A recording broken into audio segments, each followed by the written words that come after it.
నా మిత్రుడు రేవంత్ రెడ్డికి ఇస్తానని చెప్పి.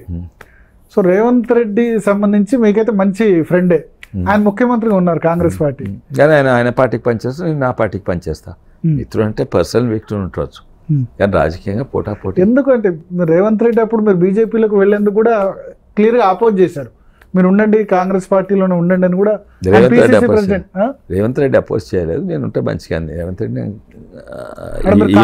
బయటకు వచ్చినప్పుడు ఆయన వద్దని లేదు, ఆయన కాంగ్రెస్ బయటకు వచ్చి ఆల్మోస్ట్ దాదాపు 2 ఏళ్ళు ఇండిపెండెంట్ ఉంటుంది ఉన్నారు. నేను పీసీసీ అయినందుకు నాకు చాలా. ఆయన పీసీసీ అయిన తర్వాత మిమ్మల్ని రమ్మని అడిగారా?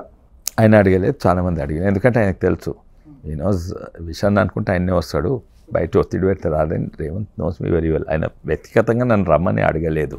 మీ మీద అయితే డైరెక్ట్ గా ఎప్పుడు ప్రసాద్ అడిగిండ్రు, తర్వాత రామ్మోహన్ రెడ్డి గారు అడిగిండ్రు, చాలా మంది మన రామరెడ్డి గారు, మన మల్రెడ్డి రంగారెడ్డి గారు, వీళ్ళందరూ కూడా అడిగిండ్రు. బట్ రేవంత్ నన్ను అడగలేదు. మీ మీద అయితే ఎప్పుడు పర్సనల్గా క్రిటిసిజం చేయలేదు రేవంత్ రెడ్డి? కూడా పర్సనల్గా ఏం చేయను, ఎందుకు అవసరం, ఎందుకు ఎవరి మీద ఎందుకు పర్సనల్ క్రిటిసిజం చేయాలి? వేరే ఏ పార్టీలో ఉన్నా మిత్రత్వం అయితే కంటిన్యూ అవుతుంది మీకు రేవంత్ రెడ్డికి.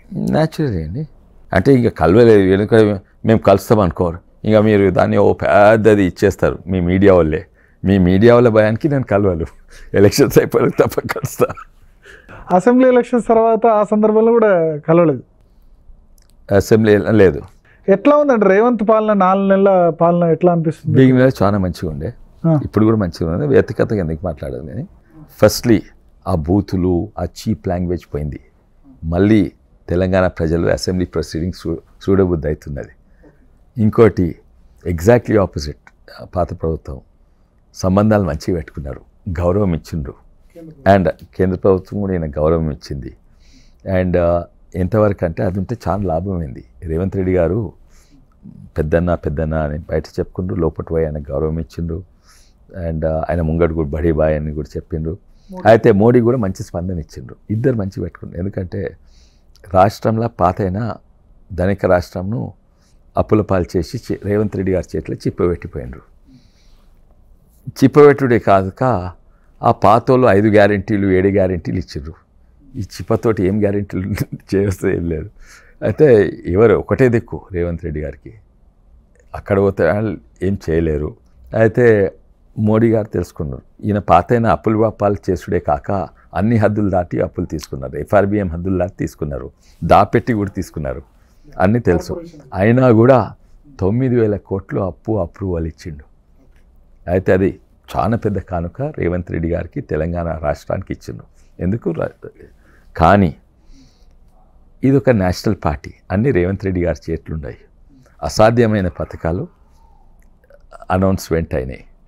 అది రేవంత్ రెడ్డి గారికి, అంటే 6 గ్యారెంటీలు ఇంప్లిమెంట్ చేయడం అది రేవంత్ రెడ్డి గారు కాదు కదా, అది కాంగ్రెస్ అది కూడా చెప్తా, వాళ్ళ మేనిఫెస్టో, వాళ్ళ 5 గ్యారెంటీలు 6 గ్యారెంటీలు. సో 4 నెలల పాలన బాగానే ఉంది, కానీ అసాధ్యమైన పథకాలు. కానీ మీరు అడిగింది రేవంత్ రెడ్డి, కాంగ్రెస్ ప్రభుత్వం కాంగ్రెస్ మీద అడిగింది.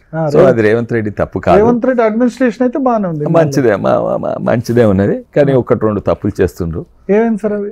1-2 చిన్న తప్పులు నేను పాయింట్అవుట్ చేసిన. మన కాగ్నా నది అది కొంచెము, ఇది రాజకీయాలు ఏంటంటే కొంచెం ఒక రాజకీయాలలో ఆక్యుపేషనల్ హ్యాజర్డ్ అంటారు.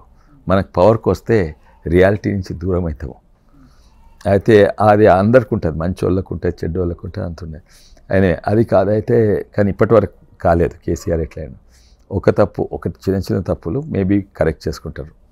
ఓ చిన్న తప్పేమో కాగ్నా నదిని కొడంగల్ పంపుతారంట. అరే మా తాండూరు నిలిచిపెట్టి కొడంగల్ అవుతామంటారు. ఫస్ట్ తాండూరు చేయండి, కాగ్నా అనేది తాండూరులో పోతుంది, దాని తర్వాత కొడంగల్ చేయండి.